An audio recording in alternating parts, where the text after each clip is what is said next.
Ahoy. I'm so excited that y'all are here and you've come to hear a bit about building smooth sailing apps with Squid. And I kind of want to start by just giving a bit of information about who I am. I'm Jen Person, and I'm a developer advocate who's been in the field for just about a decade now. And I've gotten the opportunity to work on some really cool products before, especially in the backend as a service space, including Firebase and some parts of Google Cloud, and then some awesome front end frameworks for machine learning, including TensorFlow.js and MediaPipe. And I've really enjoyed and appreciated all those products. I love the backend as a service space. I love front end development. And so I say all that to say that I absolutely loved working at Google and I loved the products that I worked on. So it took something really special for, something that really knocked my socks off for me to decide to make the switch. And Squid Cloud is absolutely that. So I hope that I can express to you that excitement and you can see the magic that goes into it. So with that, let's start by something everyone enjoys, a history lesson.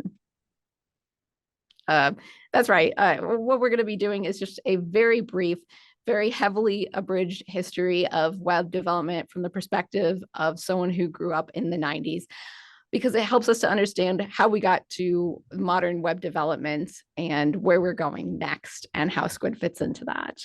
So in the not so distant past, when you went on a website, you visit a URL, you were served some kind of single page of mostly just HTML and not much else. And it sort of downloaded from top to bottom, and there wasn't much in the way of customization. And we absolutely loved it. It was where our technology was at the time, especially limited by the speeds at which you could transmit data. And for many of us, even today, this might have been the same kind of application that was the first kind of web application we ever made, because it's exciting and it builds something very quickly. You can sort of see very tangibly right away. You write a little bit of markup language and boom, you have a website. So in our journeys, this is where the whole industry started, and this is where a lot of us start as well. Then, sort of with the increased availability of high-speed internet, web apps could become more intricate, they could become more interactive, and behind the scenes, this content was still sort of served in the same way that HTML was like just this one monolith application. You had this big clunky app. It was still served in a sort of big clunky way where everything came from one location altogether. And for many of us, this would kind of be like the second application we ever made. Perhaps you added some JavaScript, you had a single index.js and you just loaded up all of your content in there because you weren't necessarily sure how or why you would want to split it up. And in general, we saw this as not the best way to approach it, because anytime you wanted to make some kind of change to your application, you were at risk of messing everything up. And when you're working on a team collaboratively, it's hard to figure out who owns what thing, and it also loads very slowly. So why not use more small, specialized services that each complete some kind of individual function, and then we can bring all of those together, right? So you've got those individual pieces that serve unique purposes. And as long as the same information could go into a piece and come out of it, you could change the code inside of that without worrying about messing up the whole system. And this was sort of revolutionary. It was modular. You had choices about which providers to use for each of these individual services. And ideally, companies, teams, and developers could specialize in one area and get really good at building whatever that component is, that type of API or that type of data service. Ideally, it would help you get the most of that application. But in this system, the question became, what is it that is holding all of these pieces together? We have all these individual pieces. What exactly tells them how they're supposed to be interacting with each other? And today, the answer to that is generally some kind of multi-tier architecture. We have this approach with multiple services in this architecture with a layer that handles the coordination of the services. And so you have a front end that faces the user, you have the back end, the different services coming in, and then you have this sort of middle area that tells all these services where to go, directs traffic, and secures them. And this seems simple enough, or can be, if you just have a couple of services. You just write a little bit of code that connects these services together, like some boilerplate that manages how they communicate with the client, and boom, you're good to go. But any one app today has dozens of these services, or even more. Even when you're just working on your own type of personal project, you end up incorporating a whole bunch of things right off the bat.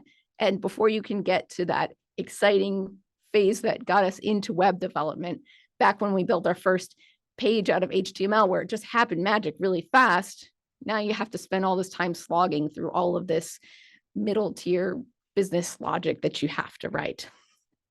So again, we have all these data streams and APIs and features that we need to connect and secure, and they need to properly communicate with each other. Here's just a few examples of the ways that we're doing that.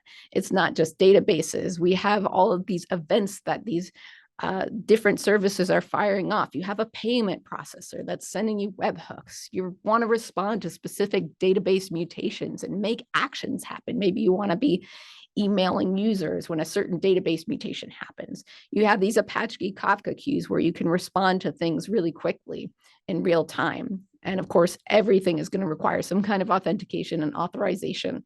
And we all know of plenty of times, it always ends up on the news when something has gone wrong with that authentication and authorization system. So it really needs to be working properly. So usually all of this functionality that we're talking about here exists in something called the middle tier.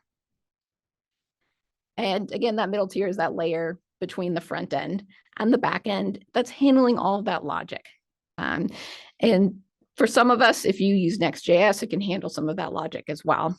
And you might know the middle tier by a different name, like business logic or application layer. Again, it's just that area of boilerplate and junk that we have to slog through before we can get to the fun part of development. The reason that we use React, because it's fun and makes things that are tangible and exciting that our users love. So, water. So given that we know that every modern application now has this middle tier, who is the one that's managing that middle tier right now? If you think to the applications that you're working on.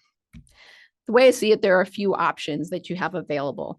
The first is to build that middle tier infrastructure yourself. So basically, you're going to have to design a series of services that connect to the products that you love, or maybe the ones that you don't love, but you need to use for your job.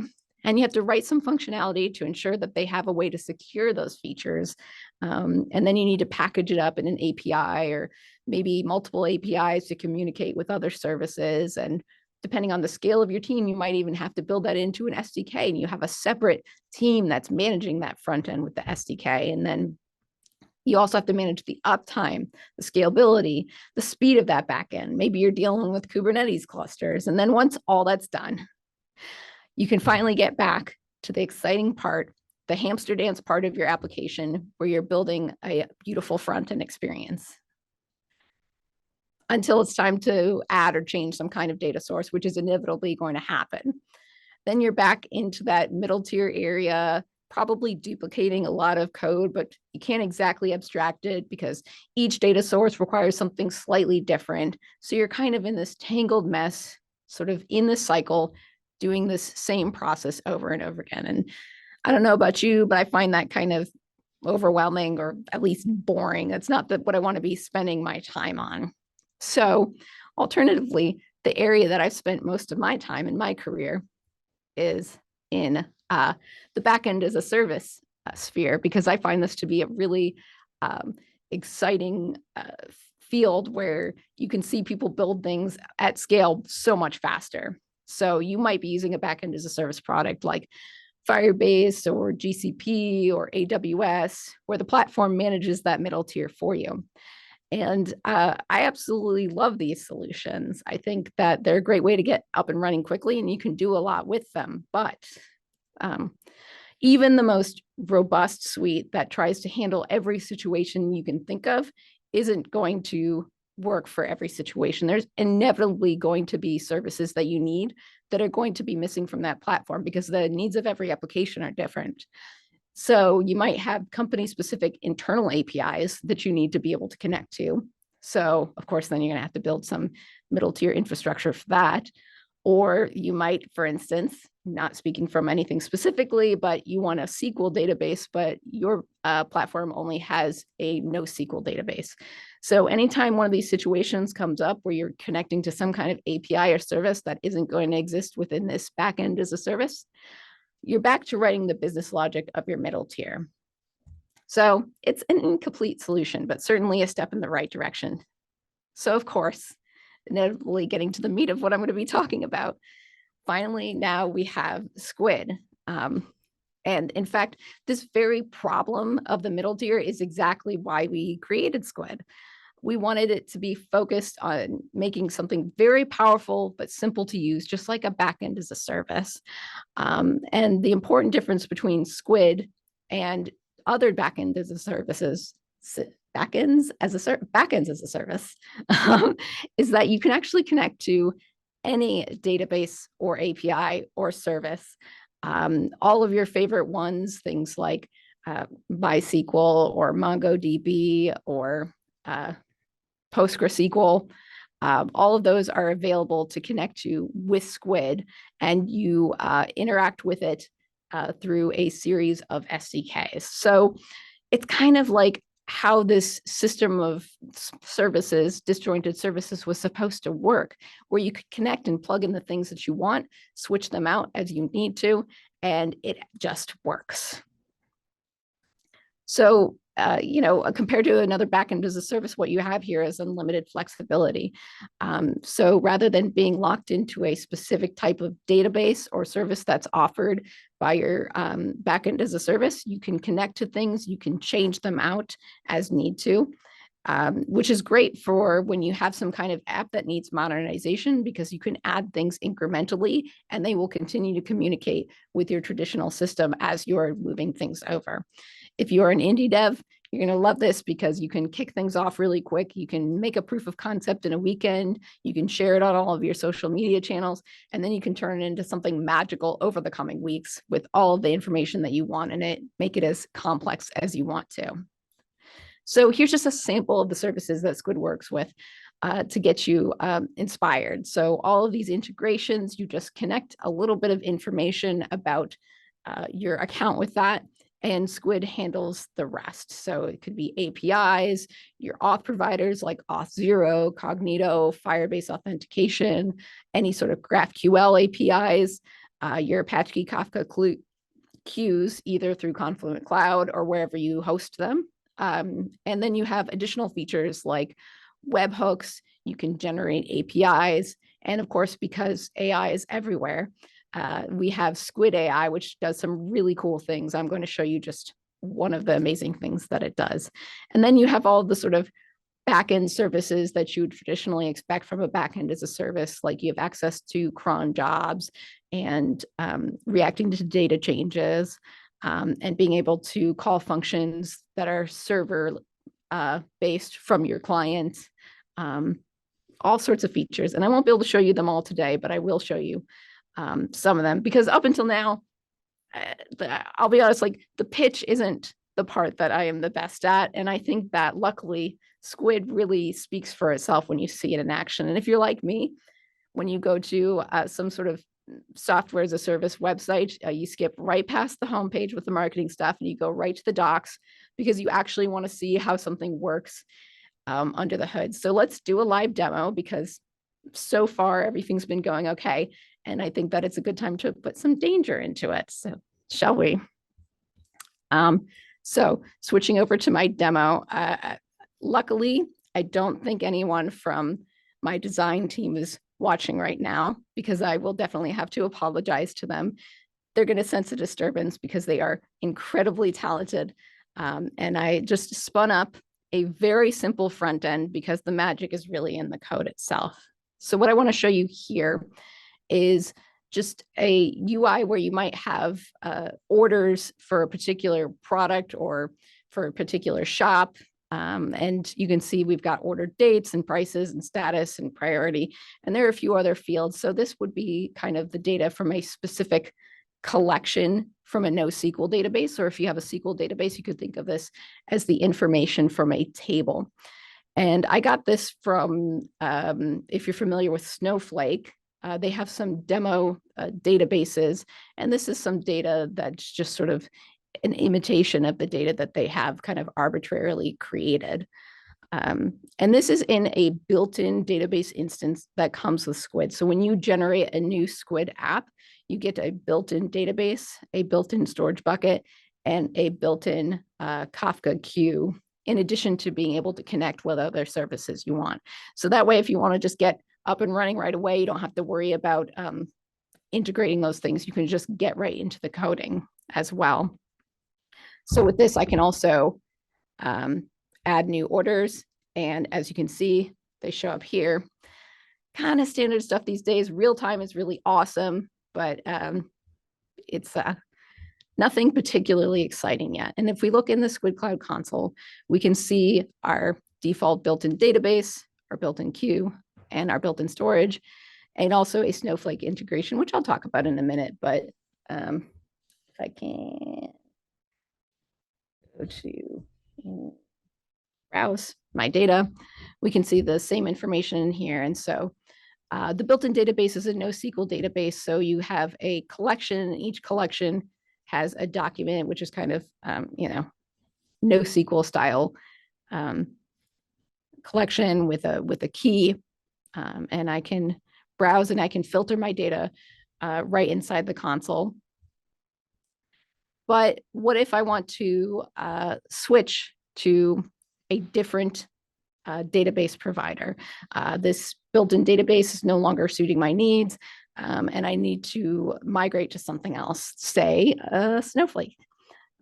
So similarly, I can browse my Snowflake data, and this data is syncing right now from a Snowflake database. And similarly, I can browse it even though it's data that doesn't belong to Squid. And you can see there's a ton more data in it as well. So how would I go from this, where I'm syncing the data from built-in database, to Snowflake? So, I mean, let's start by looking at how exactly the data is getting in here. So we've got this orders collection. We've got this hook called use collection that comes, it's a React hook that's built into Squid that allows you to, in real time, observe data changes to a specific collection. So that's what's causing it to update in the UI right away. And so I have this hook to my collection orders, and I'm using use query. I'm querying only the orders that are equal to this customer key, because I don't want to necessarily pull all the data. Imagine I'm just pulling it for one specific user at a time, and then I'm calling dereference, which all that does is say, I don't need to look at the references to the data. I just give me a chunk of the data so that I can display it in the view. Yeah, you may need the references for specific use cases, but not in this case. So how do I go from this particular case that's pulling from my built-in database? How do I then change it to my Snowflake database? Well, to do that,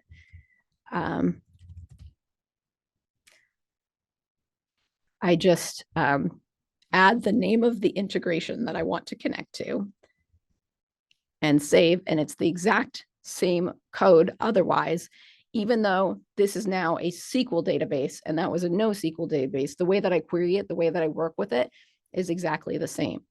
So Snowflake shop. Just make sure that it's misspelled, Jen. Shop. Sorry, it's like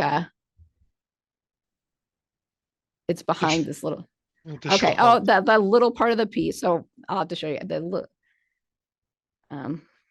it's like behind. I have my like webcam in the middle of my screen, which now I'm seeing what the problem with that might be. It's covering up like part of the anyway. So as you can see now, it's a different set of data that it pulled in real time. It's now querying from my Snowflake database instead. So that means that once you learn how to use Squid, you can connect all of your database sources just as easily as you did the first. You just add some information into the console and boom, the way that you connect to it is exactly the same, which is pretty cool. And then in terms of how we secure that information, the Squid has a backend in which you're writing your security rules, and you do that in this Squid service functionality.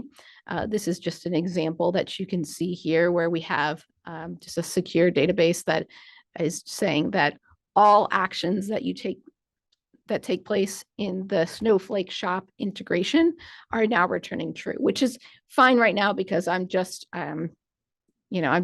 testing and serving locally. You wouldn't want completely free rules necessarily for an app in the wild. But because these are written in TypeScript, these functions, you can write that functionality as easily as you would any TypeScript, and it makes it a lot easier to read and figure out what your security rules are doing. So if I instead wanted to say, check if a user was authenticated, I have this is authenticated method that allows me to check if the user is authenticated. If I have provided some auth information to the Squid backend, this will check it right away. And there's all sorts of functionality that you can break it up for by reads and writes and inserts. There's a bit of context that you get depending on the action you're taking. And so you can read that and respond to it. So you can check a user's token to see if they have, say, an admin privilege, or you can check what kind of write was taking place on the database. Are they inserting or updating? And you can exclusively allow only certain actions to take place. Or if someone's querying, you can set it up so that they can only query specific locations in the database, all written in TypeScript. So it's really easy to follow along with, really easy to pick it up. Sometimes the rules for managing a backend as a service can be sort of esoteric, but this is otherwise, it is luckily very straightforward. But all this functionality I think is pretty cool, but to get into the more exciting things, Squid has very powerful database joins. So whether it's, again, NoSQL or SQL, it's going to work exactly the same way, and you have full customization of how you can connect your data, be it between two collections or more than two collections. You have just a myriad of ways that you can combine information. So kind of, let's say, looking back in the Squid Cloud console, you can see that I have a separate collection here that's just customers. And this kind of situation is going to come up a lot where, say, if I want to query all of the orders for a specific customer, I probably want to get some information about that customer at the same time.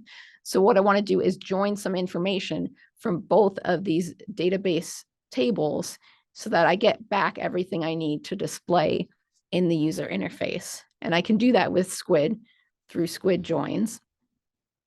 And so looking back here, I start with my order collection, just like I did when I was querying just the orders. I have an order query. Again, I just want to look at this specific user's orders. And then I have this customers collection, which looks very similar. It's just use collection again, passing the name of the collection, which is customer, and my integration, which is the Snowflake shop. And then similarly, I'm using that same hook, use query. I'm going to populate my data from there. But I start with my customers collection and I call join query on it, which is saying that the kind of query I want to do on this data is a join. And I provide this alias C, which refers to all the data that I'm going to get back from the customers collection. And that's for my purposes, so that as the developer, I can reference that specific data when I need to. But that alias can be whatever you need it to be to make it clear to you as the developer what that data is. And again, I only want to pull that one customer that has that customer key. Then I'm joining with the query that I made from the orders collection of all of those orders. And I'm going to give that an alias of O. So all the data I get back from that is going to be under the number or the letter O. The left parameter that I'm joining on, the left attribute is C cust key, and in the O table, in the orders table, it's O cust key. So they both have a customer key, but they just have it under a slightly different name. So I'm saying I want to join these two tables on that value. I want to group them together so that there isn't any blank fields in them. And then I want to, again, dereference. I don't want to deal with the references. And so when I iterate through the data now, when I get my result back, the O again refers to here's where my orders are. I'm going to display those in the display. And then I put my customer's information in the header in a way that would very much upset our design team. So just showing you what that looks like here. So this information pertains to that particular customer. And these are all of the orders for this particular customer. I've joined that information together. And that, again, super cool, super powerful. Not every database has that capability, but now with Squid, when you connect that database, it does. But the coolest part to me about that is that given that your app may be very complex, sometimes all the data that you want to join may not even be part of the same database. It might be from some other location. So let's say I want to combine this customer, the customer that I want to query, but I want to pull their data. I am also pulling these orders. I have this set of orders that's pertaining to that user. Of course, I could perform two separate queries and put that together, but what if you have something that is much more complicated where you're pulling from various data sources at once? How am I going to achieve that? Well, just like before, this integration parameter of the method makes all of the difference. So if I remove that, just to show it before I go back, this is the current with the snowflake orders and the snowflake customer. If I remove that, so now it's going to be pulling from the built-in database, I can save, and now this query is connecting this collection in a NoSQL database of orders with the data from Snowflake in a SQL database, completely different data formats, completely different data sources, and it brings them together in one location. So it's incredibly powerful, gets me very excited. And this is just one of the many things that Squid can do. And databases and the database integrations are just one feature of Squid.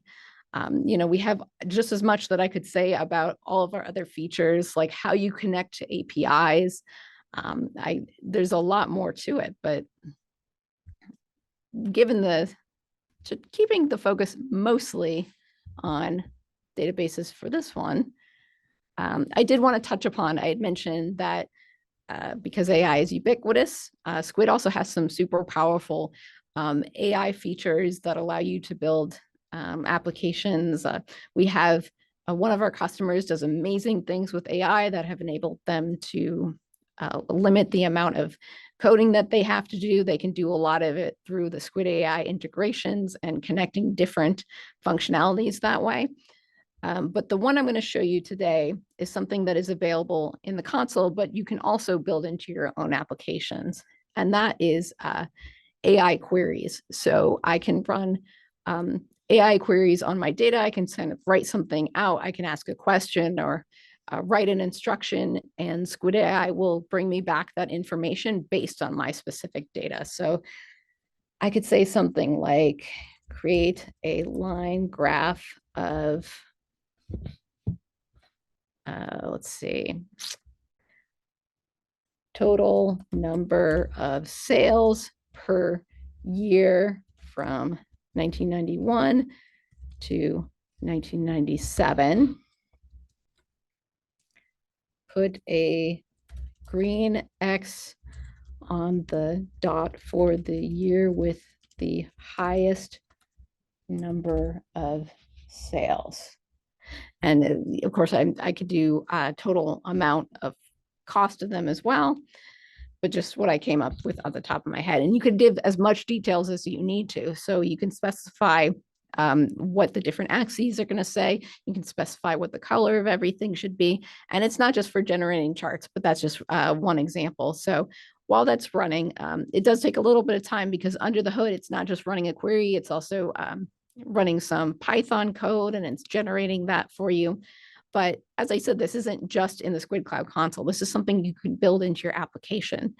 So for example, because Squid Cloud has schedulers, these cron jobs, you could set up something to run at specific intervals that could automatically generate those charts for you, email out weekly updates or populate a dashboard. Or I'll show the chart first and then continue talking about it. But as you can see, we have our line graph here and our total sales. And what's great is it also tells you what query, either SQL or NoSQL, depending on the database, took place. So you can know how it came up with that idea.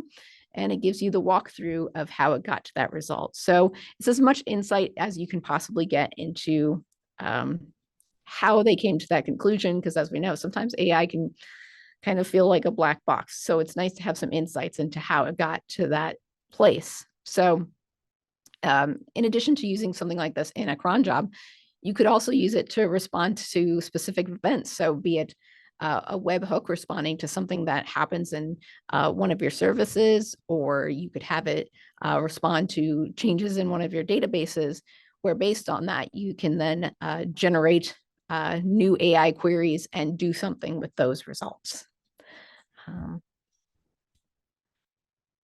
So yeah, that's just a very brief demo. There's so much more to show you. I'm very excited about the future of Squid. But as I said, there's just so much more. For instance, you can, if you have an external API or even say an internal API that you want to integrate with Squid, if you provide a URL to the OpenAPI spec, it's going to automatically generate the schemas and you can view them in the console, just like you were able to preview your data in the console. And this is particularly exciting if you have a very large API where it can get easy to lose track of all of those different components. It works very much like magic, like a lot of the things in Squid. And you can also generate HTTP APIs in Squid that have that open API spec. So it's super easy to use with other services. These things are especially important for when you are trying to update something in a modular fashion. And again, you don't want something to break. The whole point of those different puzzle pieces was so you can move them in and out as needed. You can manage your sensitive information like APIs and API keys and passwords in Squid using something called Squid Secrets, so that information isn't leaked to the client. And again, we always hear about when something like this happens. So Squid Secrets goes a long way to securing your apps and making it so that you don't have to worry about that. You also have executables to securely run server-side code from your client. Again, because it's running in that backend, you can set ensure that they're authenticated before you run it, just as an example. And again, you can create cron jobs with Squid schedulers, just scratching the surface here. So from here, I would love it if you could try Squid out for yourself and tell me what you think. I want to hear the good, the bad, everything in between. We have a great onboarding application that shows you a stock ticker app where you can really look at all the different kinds of queries and opportunities that there are with Squid. And that's that bit.ly/_aboard demo. And then share all of your celebrations and gripes with me on our Discord. I'm always there. I was just answering some questions today about queries as well. So that would be at bit.ly/squid Discord. And of course, you can also find me on LinkedIn and maybe even just Google Gen Person and, a ship in a bottle or like a note in a bottle. I might get it as well. Just any way you want to try to reach me, I'm happy to talk to you about the things that you want to build with Squid. Thank you. Check out, see, this is the kind of animations that our design team makes that are they're just crispy and beautiful. And yes, thank you.